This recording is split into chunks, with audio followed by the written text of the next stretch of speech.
trata de la inteligencia emocional, de la influencia del pensamiento de Goleman en toda la dirección de empresas, pero uno echando la vista atrás se da cuenta de que ¿por qué tiene tanta influencia este tema? Es decir, antes de la irrupción de la inteligencia emocional y la publicación del famoso libro de Goleman, ¿qué pasaba? Estábamos ante una empresa demasiado racional, demasiado mecanicista, no se tenía en cuenta esa parte emocional de las personas. Os lanzo esta primera pregunta a modo de introducción para aparcar el tema. Bueno, no sé el turno, lo establecemos así un poco de forma improvisada. Antes de Goleman, yo creo que desde los años 30, 40, la psicología social estudió de forma muy profunda toda esta conexión, ¿no? entre acciones, entre cerebro, acción y sensación, así recuerdo, y recordaréis, por ejemplo, todos los estudios de Festinger, por ejemplo, de Leo Festinger, de la Universidad de Stanford, en la que fue de alguna forma la primera persona que puso un poquito en relación lo que había entre la parte, digamos, cognitiva y la parte afectiva, Entonces,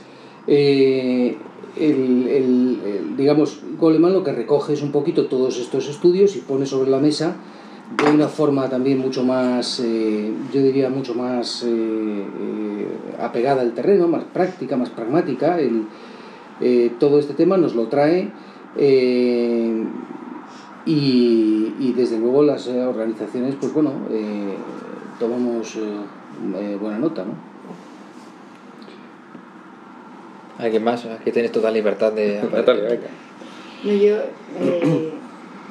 lo que pienso es que antes de Goleman lo que pasaba es que dependía mucho de la forma de ser de cada directivo, de cada persona.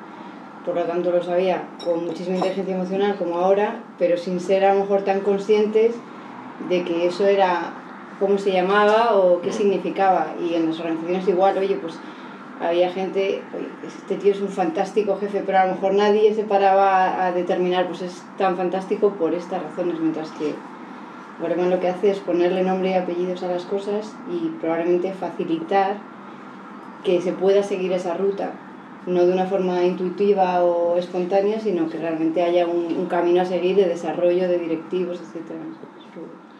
Yo la observación que me gustaría hacer es que todos lo racional y lo emocional son mundos cuya dinámica tiende a excluir el uno al otro, ¿eh? O sea, yo creo que se puede maximizar uno si no tienes la restricción del otro, ¿eh? O sea, te puedes querer mucho a la gente, entre comillas, si no tienes restricciones pues de lo que es, oye, exigencia, tal, etcétera.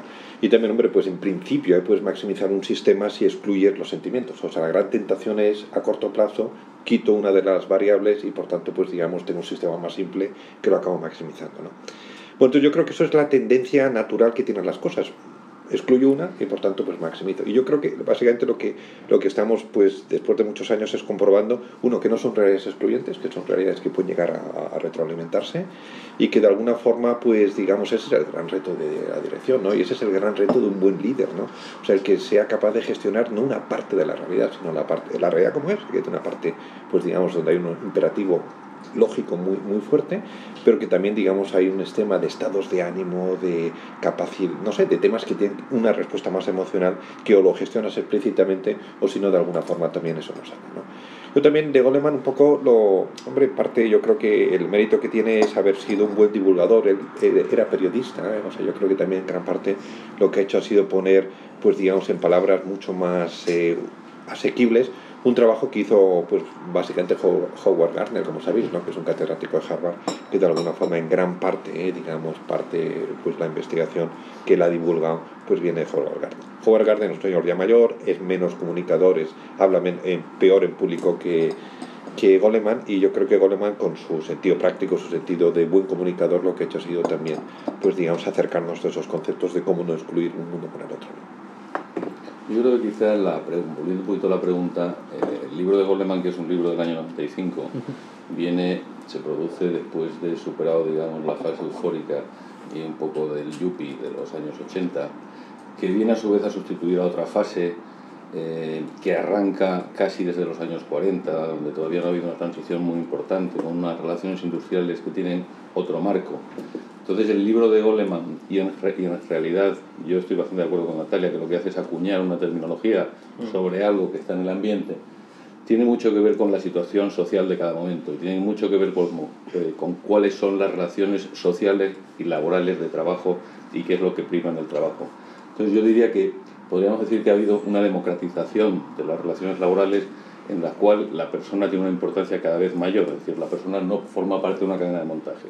Y en la medida en que esto ha ido siendo más relevante, y quizás, como bien habéis señalado, pues lo era antes del libro, pero el libro consigue, de una manera muy didáctica, efectivamente, porque Goleman es muy didáctico, pues poner de manifiesto esta nueva situación, ¿no?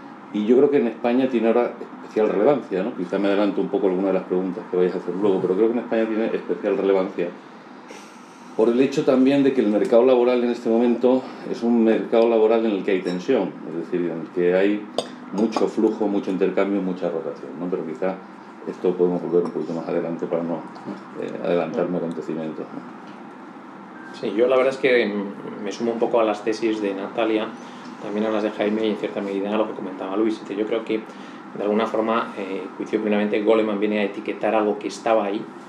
De alguna forma, bueno, yo creo que si algo se ha puesto de manifiesto a lo largo de los últimos años es que las empresas que realmente mantienen una cierta sostenibilidad y que son realmente exitosas en sus sectores son aquellas que son capaces en un momento determinado de gestionar adecuadamente las expectativas del capital humano, y de alguna forma Goleman viene a identificar algunas de estas cuestiones muy relacionadas con esas expectativas, sobre todo quizás más de las nuevas generaciones que de generaciones anteriores. Y luego, por supuesto, siempre ha existido, es decir, de alguna forma una cierta inquietud por identificar cuáles son las claves del liderazgo. De alguna forma Goleman también viene a dar una cierta respuesta, ¿no? Una cierta aportación a este tema del liderazgo, y cómo en un momento determinado, bueno, pues ayudar a identificar estos otros líderes que son mucho más, si queréis, humanos o si queréis más emocionales que racionales.